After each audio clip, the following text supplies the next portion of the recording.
Hi guys, welcome to Co-Parenting with a Narcissist 101, War of Many Battles. I'm Kate. So today we're going to talk about divorcing the narcissist, and I'm using divorce. It could be like you live in a relationship. It doesn't have to be if you're not married, you don't have to be divorced. But pretty much this in this video, divorcing, I'm referencing you exiting the relationship. So I think the first thing you need to do when it comes to this is to, and before I go, let me know, move on with this is I am obviously not a psychologist. I not a clinician. So I just happen to have been married to a narcissist and now am co-parents with a narcissist. So this is my life. I went through all of this stuff that I am about to talk about. So hopefully I'll be able to help anybody out there, because this a channel I want it to be more, there's great channels out there that are talking about narcissism. So wonderful information out there. Here I'll pretty much kind of focus on us getting better, with the day-to-day reality of us that found ourselves in this situation. So, well, let's start. Divorcing the narcissist, or leaving the relationship, or breaking up with the narcissist, or running far away from the narcissist is, first of all, you got to make peace with this decision, and you got to make peace with it, because a whole lot of things obviously about to change, but you got to make peace in that they're going to be lost friends. They're going to be friends that will not believe you. The crazy stuff that you're going to talk about that happened or why you're leaving. So it's going to be a whole bunch of confused family members, especially those that are especially for the covert narcissist. In my case, that we're seeing a different version of him than what is actually going on in the household. So first, I think, is make peace with that. And then the second thing you need to do is to talk less. What do I mean by that? You don't need to, we already know you're behind enemy lines. In my past video, that's how I describe it. Behind enemy lines. And that's what I had to do, was you don't need to announce your moves anymore. You don't need to decide anymore. That's why, I'm saying making peace with it, because after you make peace with it, you already come to the conclusion that there is nothing to fix anymore. There is nothing left. You've given all you can give of yourself. There's nothing else left to give. So therefore, there's nothing to discuss. So you talk less. If you are check the finances, where you are at the finances, that'll give you an idea of how, when to move on with this, or when to file for this divorce, or when to leave the relationship. You plan ahead the finances, because I'm telling you, they're going to come at you with that, especially if you rely on them, or maybe they make more money. Something like in my case, he was making more money. Talk less. If you have a family member that you can confide in, that understand or somewhat understand, because I'm telling you, you really have to live this life to get it, because it doesn't make sense. It doesn't even make sense to me sometimes, but I know it happened because I was here. So you talk less, or you confide in whoever it is that is not going to take it anywhere, and then you make your moves. Look at your finances, look at where your credit card balance is, how much is in the savings, how much is mortgage, rent, how much if you're going to leave the house, or you live in an apartment, or they're living, what is your expenses going to look like when this happens, and start putting proper things in place. Where are all the documents? Where are the kids' documents? Social security card, or I mean you can get all those, if you want to, passports, your passports, your documents, because in my case, this person actually seized my passport. You know, where are all those things? You get all that in place without saying much, you know, to this person. So after you talk less, you're gonna move silently now. You're gonna walk silently. You really have to work silently. Parenting plan. How do you see this? Are your kids staying with you? I pray to God that's what you choose.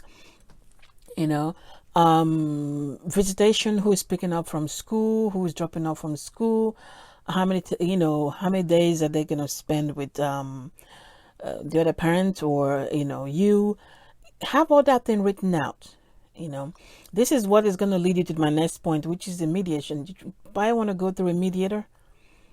Best bet, have that, because whatever you decide and do mediation is what is going to that's going to be sent directly to the family court for the divorce, in the case of you divorcing. But if there's no divorce, but go through a mediator, have your parenting plan in place of what needs to be done. Does the kid need to go to have a surgery? Who needs to know?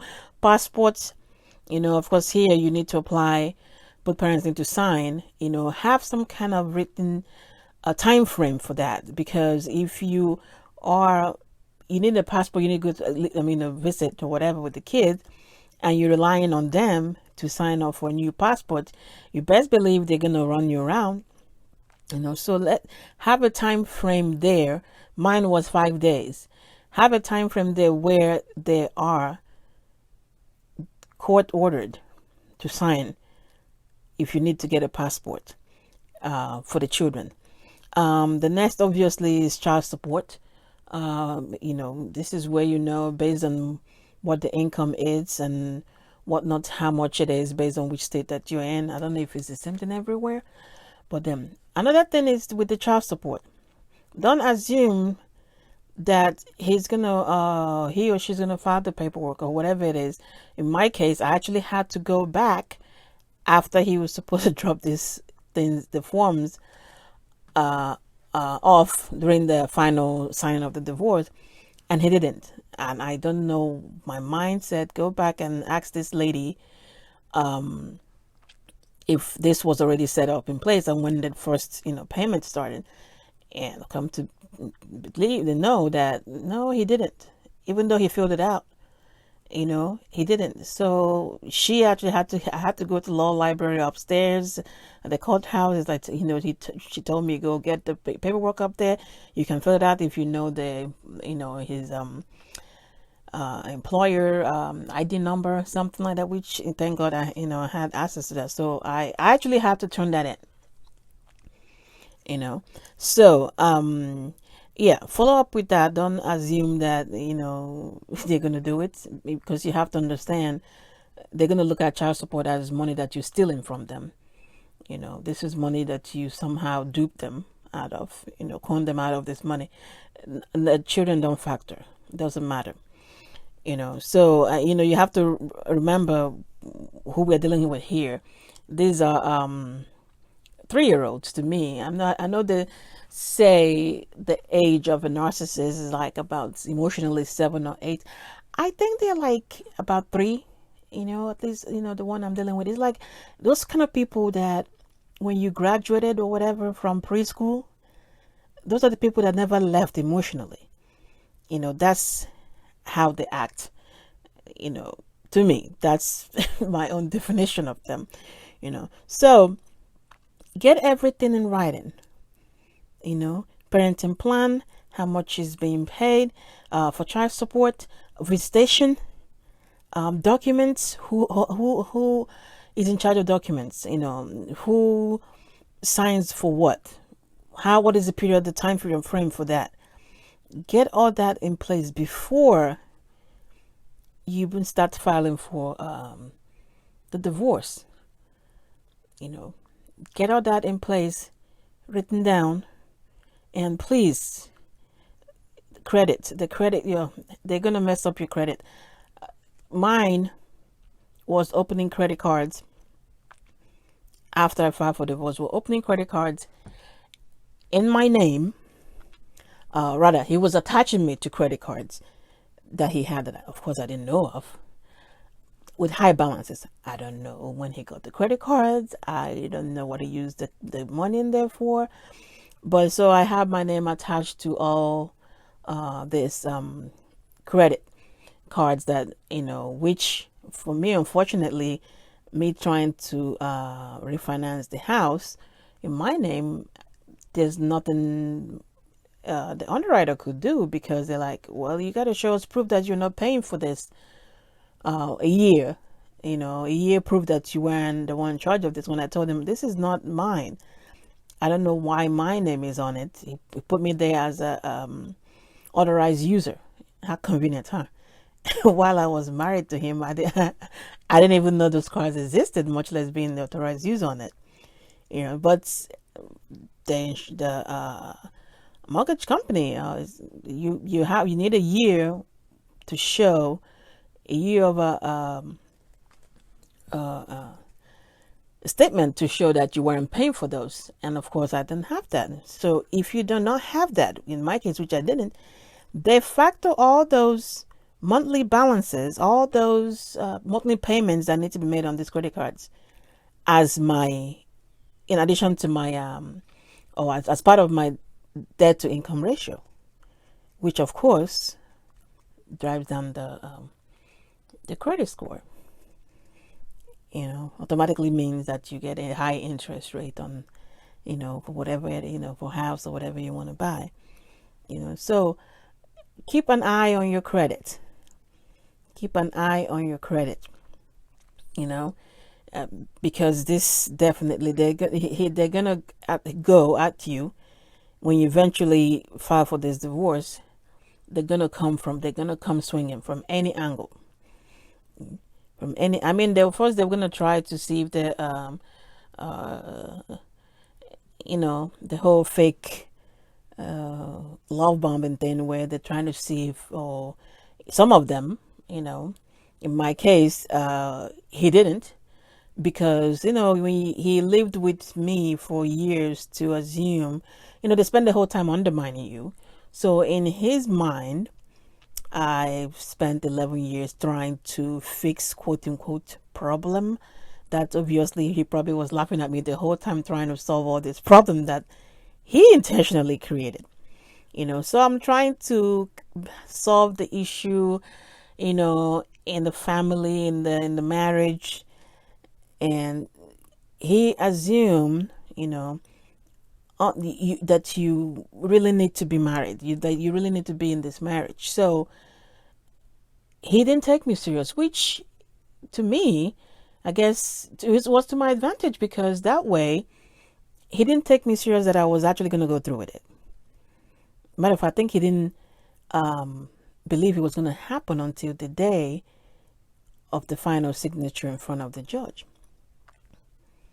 When they told him, you need to move out of the house, because that was part of, the parenting plan of where the kids are staying, and where the kids are, who the kids are staying with, and where they're living. All that he thought. Matter of fact, I think he thought I wasn't going to show to the final divorce signing. So this is one of those places where them undermining you works in your favor.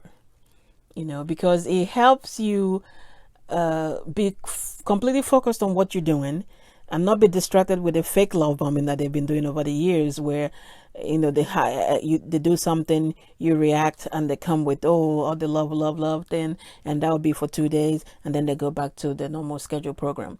No, so this was great that you're focused on what needs to be done. So that would be a great time for them to actually undermine you and underestimate you, and you use all of that to push you to what you need to do. So summary here is, make peace with what you're about to do. You're going to be some friends lost, some confused family members, maybe some family members lost, who cares? Point is, this is the moment that you will know who is with you, really with you, and who is just, there. So make peace with that, what you're about to do. Get you a parenting plan, write that down, get your mediator. You know, he or she probably will go with you because they think you're bluffing, and that's great too.